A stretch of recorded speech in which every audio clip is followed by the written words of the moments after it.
What's up, guys? Today we're going to be talking about if NIL is ruining college football. So I think a lot of you probably saw the stories that broke last week about certain players opting out of the season, redshirting because they were not getting paid as much as they were promised. So we're going to give kind of a quick recap of the situation with Matthew Slucka, I want to say is how you say his last name. He's a quarterback for UNLV.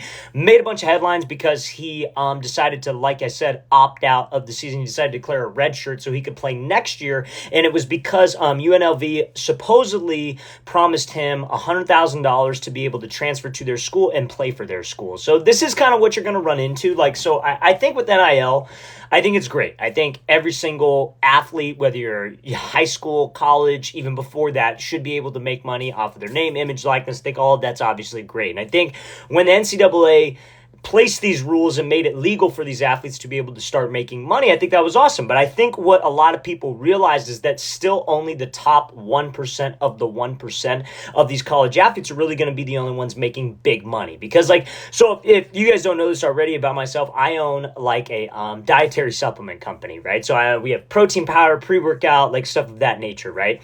And so we'll always, we've done in the past, we've paid certain influencers or athletes to obviously represent the product. But 99% of the time, and it's not even necessarily how big their following is, how good a shape they're in, whatever, not that many people can move product and move needle for the business. So I think what happened is that you saw it. As soon as they allowed NIL to kind of become a thing, all these different athletes all over the place were getting endorsements. But all of a sudden, you kind of start to see that fade away because businesses are realizing, hey, this probably isn't the best use of our marketing dollars and marketing budget to pay these kids a shitload of money and then not get any type of return on investment. Right? So I think that's when the whole collective thing came about, which is how this quarterback is ultimately getting paid. Because I'm sure most of you, like myself, I never really heard of this guy. Maybe that's, kind of bad on my part, but he's not a big name. He's not like a Shedeur Sanders or a Jalen Milroe. Those type top tier guys are the ones who you're going to see get the endorsements, gets the Nike deal, all of those things where they're actually going to get paid based off of their name. They're not going to get paid from a collective. So what a collective is essentially a group of really wealthy boosters and donors to the school. And those donors will be hey, we want to give this kid $100,000 to come to our school. And that's what this kid was ultimately promised, right? So he was promised $100,000.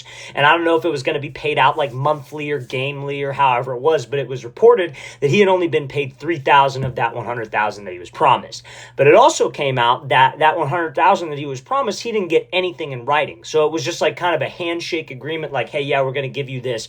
So one, I hope the kid has an agent, and I hope that agent was fired because that is absolutely ridiculous. I think both parties are in the wrong, and I honestly think that's how most people feel. Now, there's another story that broke last week with the defensive lineman from USC that we're going to talk about in a second, and I have a little bit different of opinion on that.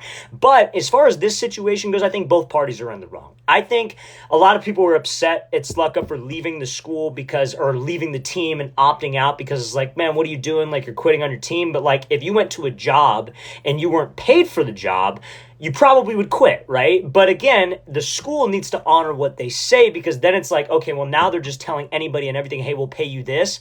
And then when they get there, maybe they're not happy with the results. I think they're happy with the results. I think they were undefeated at the time. So they're just not paying him. So it's kind of one of those things where a lot of recruits are going to hear that from different schools. And hopefully this makes recruits kind of wise up to think, I need this in writing. And hopefully that they get somebody to handle that type of stuff for them if they're not educated in that topic. But my problem is the collectives. I think the boosters and the schools being able to pay every single recruit just to get players, I don't think that's good for the sport of college football. I think it's great. I think everybody should be able to make money off of their name. I think everybody should be able to make as much money as they possibly want to make, right? But I think when you start playing this game where collectives will just be because I heard this report the other week, it was Barstool Sports. And what they did is Portnoy, the guy who owns it, was saying well, I'm just going to go every year and I'm going to go spend $1 million just to get Michigan a quarterback because that's where he went. That's a very dangerous game that we were playing here, right? So I think that there should be a cap. I think that there should be a cap on how much these collectives and boosters should be able to play recruits because I don't think that it's I can see it going wrong very, very fast for a lot of these recruits. I think you give these kids a lot of money. I don't know if they're educating them about taxes, about how to manage their money. And I could see it being one of those things where, oh, I'm not getting paid a lot here. Well, I'm going to go here. I'm not getting paid a lot here. I'm going to go here. And I just don't think that that's the best thing for college football. I understand it. And a lot of these people, a lot of athletes don't come from much, so they get that money thrown in their face. They're going to obviously take the opportunity, but there's going to be some shadiness on each side. I think there should be a cap. I think the cap should be something like $100,000 because I think that's fair. But I don't think these collectives should be able to spend millions upon millions upon millions, because it's going to make it very tough for the lower tier programs to ultimately break through and make college football competitive. Now, some people might argue that college football is more competitive because all the top tier talent isn't going to Alabama or Georgia. And I get that. And I 100% understand that. But still, Alabama and Georgia are the two best teams right now. So, and Ohio State. So it's just one of those things. I think you should be able to make any money based off of endorsements. I think that, athletes transferring because they're not getting paid or not getting what they promised is not good for the game. But I don't blame him for leaving simply because they promised him one thing and they're not paying him as much as they promised, and he felt disrespected and left. And that's, I think, a totally fair thing to do.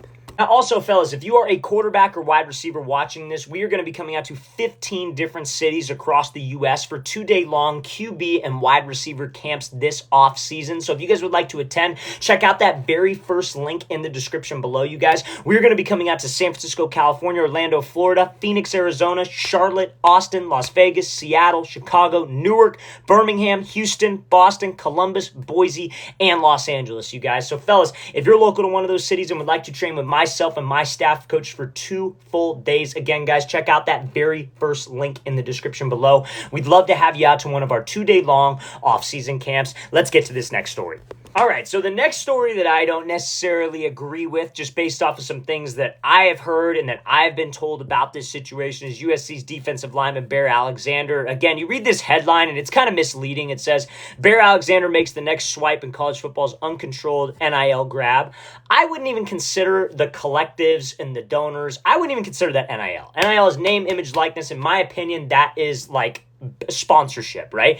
Me personally, the two people that we've discussed in this video, I have never heard their names. Like, I've never heard about them in the news. I've never heard anything. I'm sure they're highly recruited guys, don't get me wrong, but they're not like mainstream, like a Shedeur Sanders or Travis Hunter. Those are the types of guys that I think are getting the NIL. I think everybody throws that around, but you hear like Deion Sanders talk about it a lot. It's these collectives and these boosters that are paying these kids all these money, promising these kids these money, and maybe they're not happy with the results, so they're like, man, we're not going to pay you, especially if it's not in writing. But what I've heard about this situation, and I think this is where the transfer portal can get a little dicey, is that the second an athlete battles a little bit of adversity or things don't go his way, he's just going to transfer and go to another school because there's unlimited funds at certain other schools, and the transfer portal, you could transfer freaking damn near as many times as you want. So my advice I would give to younger players is that, like, you never want to be that guy that is very, very transfer happy and trigger happy to just run anytime that you battle some type of adversity, right? Like, I've heard certain things, and this probably isn't true, but I've seen athletes like this.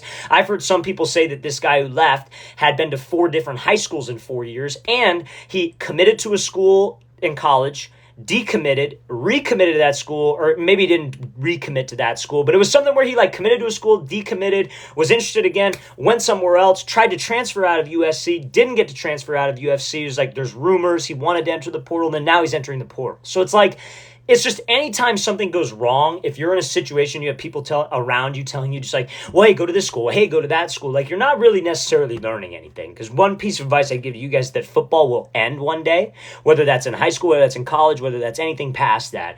And if you're that dude that the second something goes wrong and you just run, you're going to be that way in every single aspect of your life, right? Like, there's like some power to being that dude who can like weather the storm, and you're in a situation where like, okay, things aren't going my way, I'm not playing, maybe I got benched, whatever, and you stick it out and you earn your spot back, because you're going to actually learn a lot about yourself, and you're going to learn a lot about, okay, I need to improve in these areas, this is what I need to do to improve, and you're going to get mentally tough. And I think that at any position in football, you're going to have situations where you have to battle adversity, and if you can't battle that adversity, and you can't, when the going gets tough, you just leave. it's not going to help you out in any aspect of your life. So I would think long and hard about that. If you're in a situation where like, okay, I'm on a team and I'm not playing, or I'm on a team and I feel like the coaches don't like me, or I feel like I'm not being treated fairly. Like if you truly are, then maybe you could leave. I was a kid that transferred in high school because I felt like I wasn't being treated fairly, but I felt like I gave it everything I had, and I felt like I still wasn't going to get an opportunity, so I left school that I was at. If you're in that situation and let's say you give it everything you got and then you leave, okay, cool, that's fine. But if you're in a situation where you're like, let's say you're a receiver, right? Let's use this example. You're a receiver and you're not starting and you're pissed and you want to leave. Or a D lineman, you're not playing or you're not being, like maybe treated fairly, whatever. There are 4 spots on that field, right? For a D lineman and for a receiver. So if you're not playing at all 4 of those spots, maybe you should look in the mirror and think, what am I not doing or what am I not good at that is not allowing me to play at one of those 4 spots? It's not like quarterback where there can only be one, or kicker where there can only be one. And maybe you could go play at 30 other schools, but just at this one school, that one guy's better than you. But if you're a receiver and it's like you're not playing, like, dude, there's 4 opportunities to get on the field. Like if all 4 dudes are better than you, maybe you just need to improve your skills rather than being that transfer happy and go run. Right? So with NIL, obviously with money, that stuff is a little bit different, but it's just you don't want to be that guy that is just trigger happy, transfer happy the second something doesn't go your way. If there's like, a contract dispute or whatever, like the last example that we talked about, fine. But you cannot be that guy that just runs anytime something goes wrong, as I promise you, it's not going to help you out in any aspect of your life. That's going to become a habit that you don't want to get into.